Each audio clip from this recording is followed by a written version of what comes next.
Discover over 100 episodes of Bartholomewtown on Spotify or wherever you get your podcasts.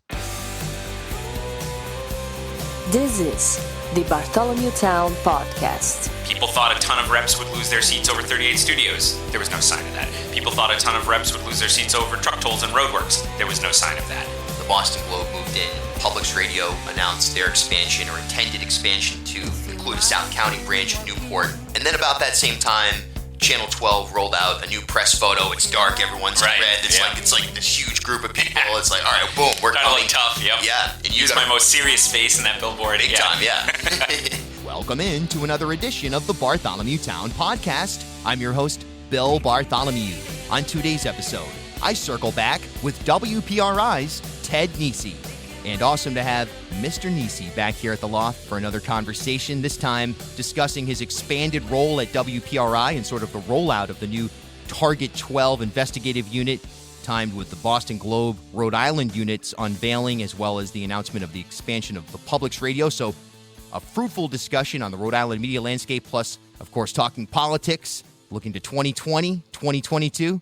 A really fun episode with Ted Nesi in just a matter of moments. All right, support for the Bartholomewtown Podcast comes from PDQ Graphics of Newport. Now, they're a full-service commercial printing company and graphic design studio, offering large and small-scale projects, and they've been doing it in Rhode Island for decades. In fact, they're going to be celebrating their 40th anniversary next year. Go ahead and check out their website at pdqri.com. And a great way that you can support the pod is to subscribe, rate, and review on your preferred podcast app. And remember, follow me on Twitter at Bill Bartholomew. And for daily content, follow me on Instagram at Bartholomewtown Podcast. All right, without further ado, let's get right to it with WPRI's Ted Nesi. All right, we are back here at the Loft, round two with Ted Nesi, and I think you were one of the first guests. So I think I was in the OG group. It's like you've gone to a major label, and I was like one of the small indie records you did originally. Yeah, exactly. Now we're the re-release here. Yeah, exactly. We're on Capitol now. Yeah, exactly. Yeah, it definitely has. The podcast has shifted certainly in terms of how many have you done now? This will be episode. Well, there's been 135 released, and this will be like episode 142. That's or something like that. Yeah, so I love that. That's awesome. It's been crazy. Yeah, every Tuesday, Friday. Yep. And that's been that drum keeps beating. Yep. The numbers keep growing. Yep. Well, one of the things you've been smart about, Bill, is you have to be. People think because it's everything, all media is 24/7 now. You put things out whenever you want and everything. But people still want appointments. I think, I mean, there's still a reason we still do get people tuning in at 6 o'clock and 11 to watch TV, or why I do Nesi's Notes every Saturday morning, because people do like to have a rhythm. Life has a rhythm to it, and so I think coming out, some podcasts I feel like just drop whenever they feel like doing one. I like it better when they come out regularly, like yours. Yeah, I appreciate that. And that was what I first did. I would just pop it out, and then actually my wife was saying, I think, like Conan and everyone who really does this, they're not doing it like just whenever they feel like it. Yeah. So there's some strategy there. So I love it. Yeah. So sure enough, that's where we're at. You've had some improvements in your title, I'd say, over at Channel 12, Yeah. probably your workload as well. Yeah. Newsmakers is growing. I feel like I don't know why, but anecdotally, I feel like that's grown into a bigger brand. Maybe it's just me in my own little world, but it feels like thank you. Growing. Tim and I work hard. I think it's easy with these Sunday shows at the local level to have them be a bit of an afterthought. They historically were originally created because we had to show the FCC we were doing public service programming, but they don't necessarily in all markets get the resources that Meet the Press and Face the Nation do at the networks. But Tim and I consciously, when they shifted the show to be the two of us back in 2012, I think it was, or 2013, try every week to have a very newsy guest, which might sound super obvious when the show is called Newsmakers, but it's actually, harder than you think to always be trying to book someone who's, relevant and try to get people, make them feel like we're going to try to make it worth your while every Sunday, or if you're on the podcast or whatever, try to get some news out of it. So yeah, and it's a great, it's great to have. It's great to get in front of people. It's great to have that longer form conversation, a lot like this one. And I also find it helps me because it ends up helping me shape my column on Saturday, because the person I talk to Friday usually helps me figure out, all right, what am I going to go with this week or whatever. So, so I love doing the show. That's one of my favorite parts of my job is getting to do Newsmakers. It Yeah, really you guys, is. you look like you're having fun on that show. We that do. set I mean, and Tim and everything, I, it's we always have fun together. And I mean, the show has been on. One of my research projects that I will have yet to get to is I want to figure out how long it's been on the air because we have tapes in the archives of episodes from like 1980. So it's been on probably over 40 years. I mean, Tim's dad, of course, hosted it for years before his passing. And so I'm actually kind of curious, like when it went on the air. Maybe someday I'll actually be able to figure it out. But. Yeah, that's fascinating. Well, I came across this kind of looking up Salty Brine and Salty Shack, Channel 12. Everything was was aired live, and there's no tapes. That's right, exactly. And the archiving of a lot of local TV stations is very hit or miss because, especially back in the day, they weren't thinking of themselves as libraries. They were just taping over stuff and so we've gotten better now about it. And we do have a lot of material between what we have at 12 and what's at the Rhode Island Historical Society, where a lot of our older actual film was donated years ago. So a lot of it is around somewhere, but I mean, in my dreams, I'm a history buff. I'd love to get things digitized and make it easy for people to watch, what it looked like the night we did the newscast with Buddy Sands when Buddy was indicted or whatever, the big moments. So maybe someday, but I have enough work right now, so I haven't been able to do it. Yeah, someday like a Rhode Island Mass Media Museum. Yes, exactly. I mean, I have so many old copies of. I was going through like some of my boxes. My parents sold their place in South County last summer, so of course I'm pulling out boxes. I have the Phoenix from Ian's column on the station fire or his cover there. I have like all these crazy, massively important stories, and it's like, man, somebody should. I'm sure collectively, almost every issue there, somebody's got some tapes of newsmakers from 1978 or whatever. Somebody out there, so it's almost like, can that be organized by one of the archivists? Yeah, I mean, the Providence Journal Archive is. And Dan McGowan would say the same thing because we always joke about how we've read, we joke to some of the older Projo people. I've read all your articles at this point because we'll go back. We weren't, Dan and I weren't around in the 80s and 90s or whatever, but often the stories we're covering now have their roots in something that was done then. And if you really want to cover it right now with context, you got to go back and read exactly how it came together then. And so, I'm always back in the Projo archives reading like in 1980s, this weird program that's now controversial. Where did that come from? And then you read, it was so-and-so, this rep put it through and all that. It's one of the things I wonder about with as we go to online media. One good thing about the traditional paper is, at the end of the night, they said, these are tomorrow's articles. They've been edited, they've been vetted, they're in, and then they all got archived very officially. Now, so often web stories disappear when new websites are created by legacy news organizations and old versions of articles disappear. I think we may find that even though we're in this era where information is more available, we actually might have a harder time tracing stuff back than we do with older material that was more carefully preserved. I definitely agree. I actually print almost every podcast I've done, but all my music, everything I print it to cassette and have it in a fireproof box. Yes, absolutely. I read the other day they said you should have like a backup of your computer on one hard drive in the cloud, maybe a second hard drive somewhere else. I can't say I've done that yet, but I thought, okay, I got to think about this. I was at an interesting conversation Monday night at City Hall. There was a forum that really touched on a lot of the archival aspects of news and the role that news plays in shaping history. There's really very few, if in fact maybe no other places you can go to really build an understanding of, say, Elmwood pre the paving of Long Pond. Mm-hmm. Where else are you going to go but the Journal? So that is definitely a concern that you could lose that historical record. We so much. One thing I believe strongly, I always tell this to my kids at Wheaton when I teach the news class up there, is you don't want your reporting to be born yesterday reporting. Every day you could report something just like exactly what's in front of your eyes. So-and-so announced this thing. But if you don't know, did they announce something similar a year ago and it didn't work? Or is it a big about face that they're doing this? Have we tried this before in Rhode Island? Is this a longstanding issue? Is this going to set off everything else? There's so much more to doing a good contextual news report than just first and foremost, yes, nail down the facts today, what happened that you're trying to tell people. But then without that context, I think you lose so much, and I think you're not serving, the audience as well as you could. Absolutely. I mean, you have to be a historian. Yeah. You have to be an artist to a certain extent. Yeah. I mean, Steve Alquist actually, he was arguing that it's more art than anything, and I kind of agree with that. That at the end of the day, you have to pull from, in other words, you have to pull from the spaces that you really can't understand as a human being and make sense of that using the historical context and the facts and your own gut instinct, I suppose. You know? One thing, I mean, I was a newspaper reporter before I went to Channel 12 in 2010, and one of the things that I had to learn that was not native to me, I'm definitely like a words guy. I like writing, that's my original, what I did. And learning to do television, there's the broadcaster piece where you just have to go on TV and talk in the news way, and hopefully you don't sound like Ron Burgundy or whatnot, and Tim has helped me with that.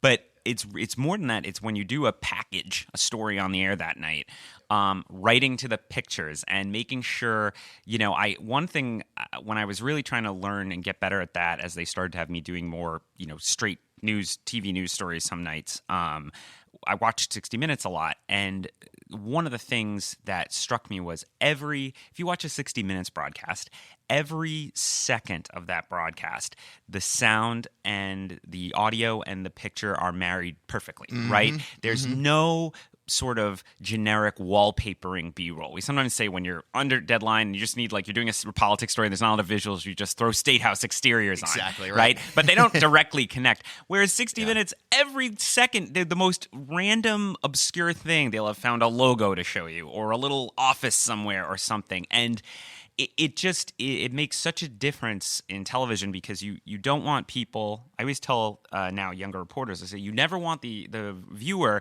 to sort of leave their engagement with the story because they're trying to actually think through, what am I looking at and how does that fit with what he's saying? The second they're thinking about that, they're not hearing your story anymore because they're actually thinking about the construction of the story. You want it to be so perfectly married that they don't think that way. Now, believe me, I'm sure tonight I'll probably do a story that doesn't hit that high bar I set because you're on deadline and you can't always do it. But at its best, you want it to be just put together. But that's like making a movie, even though you're just doing a news report. So Absolutely. It's interesting.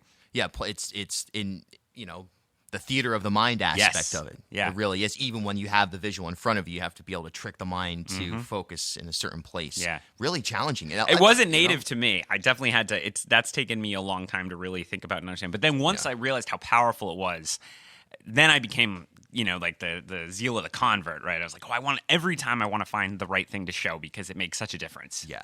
Oh, it's massive. I always think about if I were to expand it to any kind of video aspect, it would have to be all in. It wouldn't just be good enough to just, like you say, just film us speaking right here. It would have to be video really is hard, good. and people have, I was going to say people have high expectations. I think there is an element where people are accepting of a little more. I mean, this with the podcast. You can kind of just talk, and as long as it stays at a certain level of professionalism, people are cool with it. And I mean, I'm sitting here in your studio. You have beautiful microphones in front of us. You have a nice Mac setup to audio. So it's not like you're just, flipping on your iPhone and just listening to us, right? You've put some effort into it. But I think once you hit that base level of sort of doing it the right way, I think people are more willing now to accept a lot of variation in sort of what we put forward. But I do think with video is hard. And you see a lot of media outlets, they're like, we're going to pivot to video because they think they can make a lot of money on the video ads. And then they find it's a lot of work and it's expensive and it takes the amount of manpower it takes in TV to do a story because you have to send someone halfway across town to get 30 seconds of video so you can show it, even if you could have gotten the whole story by phone. Because for TV, if you don't show people what you're talking about, it's just not as powerful. So that's something that always drives me a little nuts because as a newspaper reporter, you could just, as long as you had your phone, I mean, yes, you go to some things, but you could do a lot by phone before you had to rush out the door. But with TV, most of the time you're having to rush out the door, or somebody is.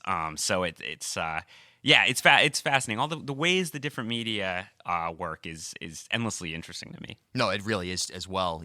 Just the fact that, like, for example, Executive Suite or Newsmakers, like, I feel like I have heard it almost exclusively on PRO on Saturday or Sunday, whatever it is, in the car. That's like how I consume those shows. That was a deal my bosses came up with years ago with PRO, which I think works for both sides. It's more local content for them. It's for us another way to get those shows out. And so, we air them back to back Sunday nights at 6 o'clock on the radio, 6 and 6:30, Newsmakers, and then Exec Suite. And And I love that because I think in the end, those shows look like these shows that are interviewee, more public service or news oriented. In the end, we're not going to get Big Bang Theory ratings for the television broadcast of it, right? So probably not. Yeah. It's more important to us to have it as many places as possible. Yeah. So hopefully as many people as possible see it. So yeah, you want it. We put it on the radio. We air it. We air both shows a bunch of times over the weekend on TV. We put them up as podcasts with the audio which I find for younger folks is popular, understandably, especially because they're just unlike sit down. And then you can just watch the TV version on the website. So, right. And the trick is just making sure over time, and it's really my boss's problem more than mine, is how do you make sure that doing those 50 different ways of putting things out there still brings in enough revenue to cover the production costs and everything else. And that's the long-term challenge for all of us. Yeah. Where's it going to go? And what do you want to bank on, I suppose? Right. It's pretty unclear right now. Is that the, the general consensus? It's very hard. And, I think, we saw the report yesterday that there's going to be they're predicting another 10% of the, not the reporters necessarily, but the staffs at these Gatehouse and Gannett papers once that merger goes through, which around here is most of our papers, the Projo, the Newport Daily News, the Fall River Herald News, the New Bedford Standard Times, the Cape Cod Times, will all be in that new company. And, I don't know. I worry more every day about the health of the newspaper sector because I think people outside the news media can't understand how much newspapers are the backbone, the foundation of news gathering in most of America. And, I'm proud of the work we do. We do great work at Channel 12. We have, I would say, one of the most robust original news reporting staffs in local television, probably in the country, pound for pound. But in the end, we don't go to all the council meetings in Narragansett, in West Warwick. When some little thing is bubbling up that's going to be a huge thing, it's the little papers, I shouldn't say little, the community papers that are there. And we need those papers to be healthy. And then, of course, the statewide daily, the Journal, what's going to happen with the Journal over the next 10 years. And not to say, by the way, not to act like, and TV's fine and we have no worries. TV has its own challenges, but I see it more acute with the newspaper sector, and I think it's easy to underestimate. I think for folks outside the media space, we all have cell phones now. We have Facebook. We'll get the information. It's not the same. Yeah, it's not the same. Definitely not the same. Yeah, what I see from the Projo now as a consumer is a bunch of brands, personal brands, some kind of emerging. Like I really enjoy Madeline List, her take on a story. So if, you're reading McGowan, 90% boom, boom, boom, McGowan this, McGowan that. I mean, that's the reality of it. But it's good to be able to go and get Madeline's take on something, or sometimes she's covering something different. So I see those personal brands, and I also see an effort now to sort of try to do what other people in the market are doing by the Projo. Okay, here's a newsletter, here's a Facebook group. Obviously they have their podcast. I wonder if that'll expand. What I'm looking for that original idea from the newspaper sector that blows everybody's mind that no one's thought of yet. Yeah, I mean, there was a really sad, frustrating column in Bloomberg earlier this week by Joe Nocera, who's actually a Providence native, Chris Nocera's brother, former New York Times columnist. He's now at Bloomberg. And I know Joe has been spending some time writing about what to do about the local news, looking almost for positive stories about local newspapers. And he went to, I think it's Reading, Pennsylvania, and the newspaper there, the small local paper, on paper looks perfect, has small family ownership. The owners had invested in reporting, and they were doing all the things we say, yes, that's what papers should do, and that's going to help them. And despite it all, for a couple of years, looks like it's going well. This is during the 2010s, earlier this decade. And then all of a sudden, they said around 2016, revenue started to decline anyway and go down, and they eventually filed for bankruptcy. And now they got bought by one of the big chains that doesn't have a great reputation, and that's probably going to cut a lot. And that was very sobering to me because it's easy, especially for reporters, to blame bad upper management. Well, they don't have a plan for digital, and they haven't done this, and they haven't done that. And if they hired more reporters, we'd be making more money, and we'd be better. And I do want to believe that, and I do think the quality of the content and the amount of news you turn out does matter. Sure. But that at least, and I of course don't know anything more than this column I read, but a story like that makes you say, God, well, if investing in the product and making it really relevant and interesting isn't going to do it, that's certainly not. I'm not an ad guy, so I don't know what to do at that point. Right. Yeah, I wonder if ad guys really have the solution more Yeah. than anybody else, Yeah. people in that world to figure out how to leverage. I mean, paywalls and things like that, there's definitely a limitation to how far people are going to go.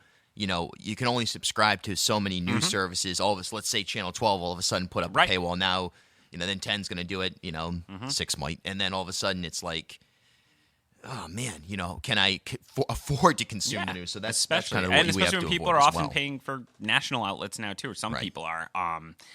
Yeah, I don't know. I just don't know where it's all going, and there's been such, for a while it looked like it was the whole newspaper sector. Now you have this thing where the New York Times is probably in the strongest shape it's been in decades. Yep. The Washington Post is in good shape, and they have Jeff Bezos behind them. The Wall Street Journal seems to be pretty healthy. So these big national papers are in robust health, but it used to be that the big national papers were just doing on a big scale the same version of the business that the local papers were doing on a local scale. Yeah. Now it seems like they've diverged, and I don't even know if you can replicate kind of the New York Times model at the local level. And then the other thing is the technology investment necessary. I mean, the Times, I think their tech is really good. Yeah, It's the very infographics. seamless. Yeah, the graphics. Just the fact that you log in and you're logged in, and there's no weird, you're not accidentally getting logged out or hitting something and stuff like that. And they've spent a lot of money on that stuff. Yeah. And that's, now, granted, if these papers are part of big chains, you'd think the chain would make that investment at a high level and roll it out across them. But on the other hand, every dollar you put into R&D is money that you can't pay down debt, you can't pay to investors. So, I don't know. It's just, but yeah, I think I visited my old paper, the Sun Chronicle, a couple weeks ago when I was in Attleboro for a story, and talked to my old editor. And on the one hand, I still think that's like a great-looking local paper. They're working hard, smaller staff, but there's no doubt you can see the strain on trying to cover the same number of cities and towns they did when I was there 12 years ago with notably fewer people. It's just hard, and it puts a lot of pressure on the remaining staff. And they get it from both sides. They're working harder than ever to try to fill the gap, and they're probably getting more criticism than before because you're missing more stuff because there's fewer people, and that is demoralizing. And the pay is still not great in most news organizations. So, I don't know. I didn't expect to talk this much about but I do. I can't lie. I think about it a lot. Yeah. I really do. No, it's critical stuff. Yeah. What about? It seemed like there was kind of a movement in Rhode Island media. The Boston Globe moved in. Publix Radio announced their expansion or intended expansion to include a South County branch in Newport, I guess, bureau. And then about that same time, Channel 12 rolled out a new press photo. It's dark. Everyone's in red. It's like this huge group of people. It's like, all right, boom, we're coming. Look tough. Yep. Yeah. And you got my most serious face in that billboard. Big time. Yeah. And then your title expanded as well to an editorial role. Yeah. I mean, that's huge. Yeah, it's always good to have more work, right? We restructured. I mean, when Dan left for the Globe, we also had changes in our producer corps at the time, in the investigative unit and the Target 12 group, and in the end, we're not that big. So having three people move on around the same period of time was a big shift for us. But it was also an opportunity to step back and say, okay, what are we doing here? How are we going to do it going forward? What are we going to do? And we regrouped. Tim is now the managing editor, Tim White, and so he's still our chief investigative reporter, but he's also doing some oversight stuff and kind of, lead dog for the whole investigative group. I'm politics and business editor, so some of it is Tim and I doing stuff we always did without a title on it and just saying like, okay, yes, go to them on this stuff. Like you kind of already have been, and now it's official. And then we were able to add, we moved Steph Machado into Dan McGowan's old job at Providence City Hall, and then we also added Eli Sherman into a new job to have another digital in-depth reporter, which has been great. And then of course Walt Buteau and Susan Campbell are still there doing what they've always done, which is great. So it's good. As I said, that's part of why I say, pound for pound. And then we of course have all our other reporters too. So I think, we've worked hard to protect the original news gathering. Because the other thing is you have to differentiate between, just throwing bodies on the street is not the same as making sure they have the time and capacity to gather original. Tim and I had a scoop earlier this week about the grand jury investigation into the 2016 Mattiello campaign, which we're still working on. And, it's hard to break news about grand juries, right? Like those are secret, and you have to work a lot of sources. You have to run down 6 different alleyways to see if you can find it. That takes time, and that also takes people with some experience and contacts. And that story would not fall into the lap of a general assignment reporter who just got to the market and who has 2 stories to do that day. Yeah. Which is no offense against them. They could probably do it if they had enough time, but they're not given that time. But 12 has really made sure to protect our ability to sort of do those bigger stories that take longer and might be, if you put a cost on each story, they might be more costly because they took more time and took us away from something else, but they're bigger. And once you do have them, they hit harder and they're important. And so it's part of why I stayed. Yeah, you can see that it's an effort on digital, and it's sort of a home for you to kind of do your thing. And it's built around sort of your vision, it seems like, from the outside looking in. Yeah. No, I think we've evolved sort of organically. They hired me they hired Tim when after his dad passed to take over. And then they brought me in 2010, and then McGowan followed me after a couple of years. And I think Dan and I were sort of experimental jobs for them, right? Like, okay, we have these two kids, they're good reporters. Just sort of we'll have them do their thing, and we'll figure out over time, what works, how do we use them, how do we balance, having them just be almost like newspaper reporters on our website versus making use of it on television and other ways of doing it, and how we use social media and all of that. You have to be kind of you have to be very flexible now and be willing to keep rethinking how you do your job, which I admit sometimes is a little exhausting. Sure. You'd rather just have sort of a set, we're going to do it this way, and we're going to do it that way for a couple of years and not worry too much about what's changing, but that's just not the position we're in right now. So, 12's been good about that. And Pat Holy, my GM, and Karen Resendiz, our news director, have always seemed to understand the importance of the, in-depth and investigative stuff. And the other thing is the audience, they listen to the people at home, and people respond to those stories, and they say they're glad 12 has invested in that, and it's something that keeps people loyal viewers. So there is a business case too for, having that kind of reporting and showing people you're not just, you're not, everyone's going to have, that the big fire, right? Right. You hear it on the scanner, you go downtown, it's important to cover it, but it's when you can have stories that people say, oh, that didn't just fall in their laps, they worked for that, and they have resources to do that. That's I think helped us a lot. Last few minutes, if we can just kind of quick Rhode Island political conversation here on the micro level, because obviously 2022 is going to be a fun house for political reporters here. It's going to be about 20 people running for governor, probably. All of them are well known, except for one person, maybe one of those type of things. Already circling, it's already out there. Are we going to see a Policina versus Lombardi versus McKee to kind of fill in one bracket? What about Gorbea? How does she match up against anyone, but certainly against Magaziner, Alorza? I don't know about that. I mean, Diosa. A lot of interesting names not out to there. mention all the other offices that will be open. LG will be open. Treasurer will be open. Secretary of State will be open. Providence Mayor will be open. It's going to be. I'm already bracing myself a little bit, and of course because because of our TV market, we also cover Southeastern Mass, which has also gone nuts with the surprise Kennedy primary race against Ed Markey, and that opens up his House seat, which is the Attleboro area and into Fall River, which we cover. So 2020 actually had looked kind of dry from my perspective. Jack Reed does not seem to be in a lot of trouble to get reelected next year in Rhode Island. Looks like Matt Brown's not coming for him. Yeah, exactly. But all of a sudden, Massachusetts is heated up in a big way. Not to mention the mayor of the third largest city in our region remains under indictment and a candidate for re-election as we tape this. So that's been interesting. And then, I can't help but constantly be kind of looking over the horizon at 22. Because the other thing is, when people tease me that why are you thinking about 2022? It's only 2019. There's an element of that's true. Like there's a lot of issues in 2019 to worry about. But I always say, don't kid yourself. The people who are going to run in 2022 are thinking about 2022 and making calls and making moves and getting their ducks in a row. So I want to be keeping an eye on it in the same way that they already have an eye on it. Absolutely, I'm right there with you on that. Right now, do you think the Rhode Island Political Co-op, this new sort of progressive group, I guess is for lack of a better way to put it, they're going to try to run a statewide network of candidates.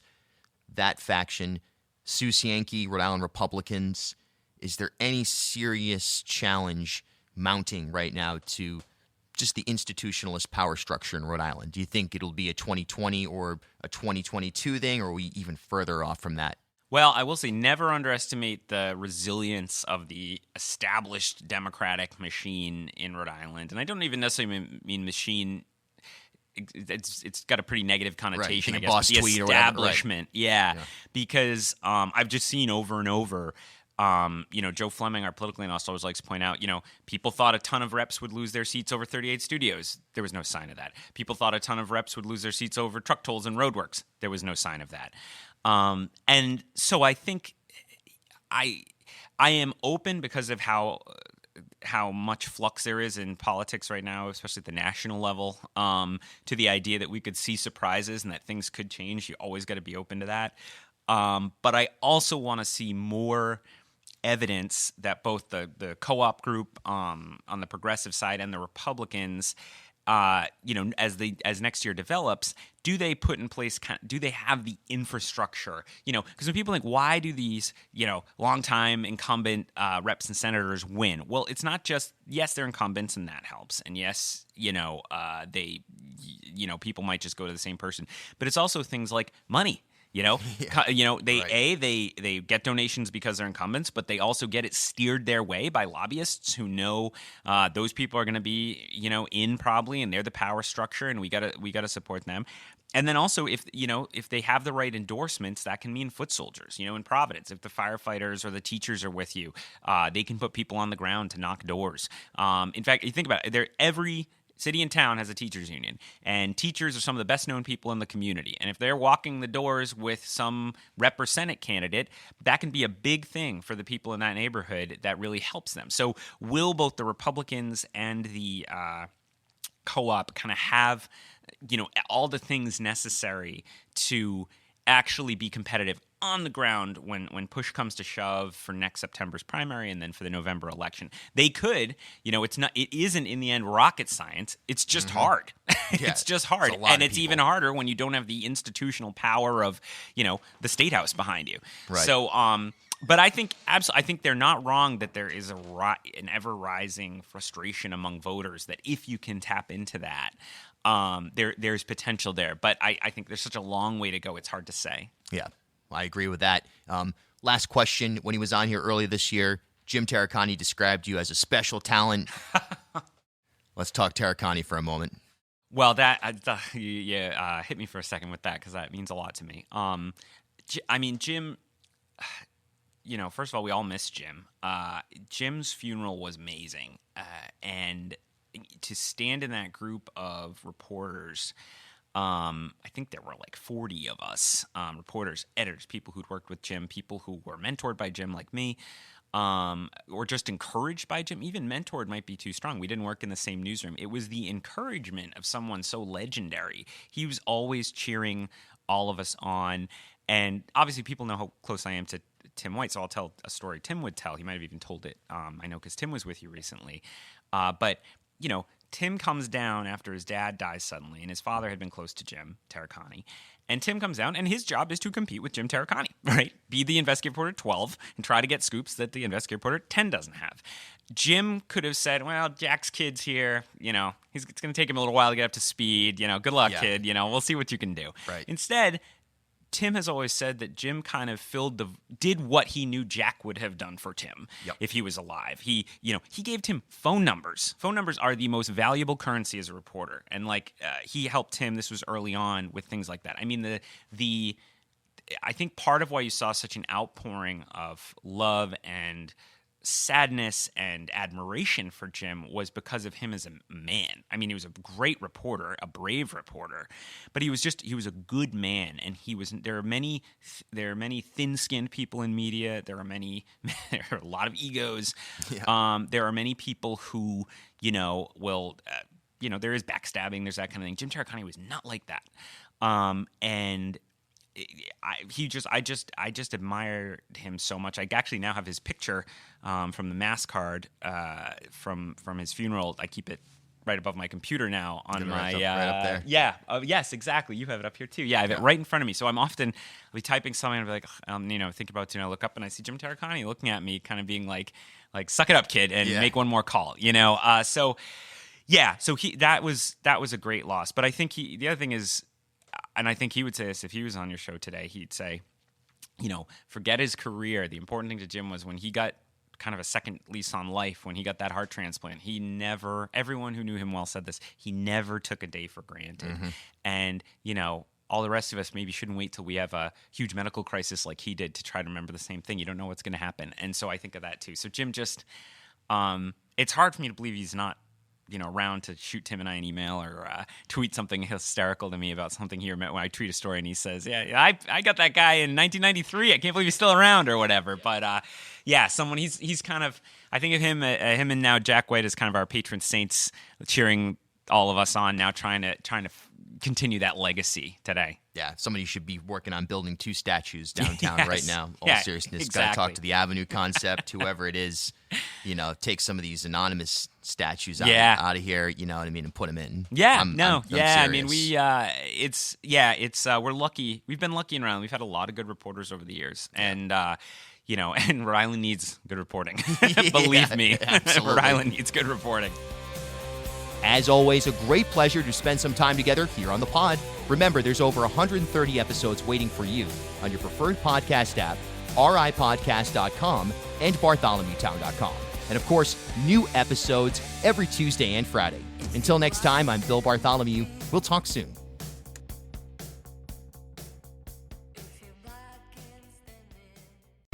At HealthSource RI for Employers, we provide access to health insurance to more than 1,100 local businesses and nonprofits, and 96% of them renew through us every year.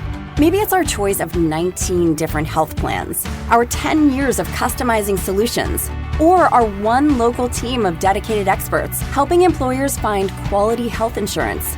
See how our numbers stack up for you. Learn more at healthsourceri.com/employers.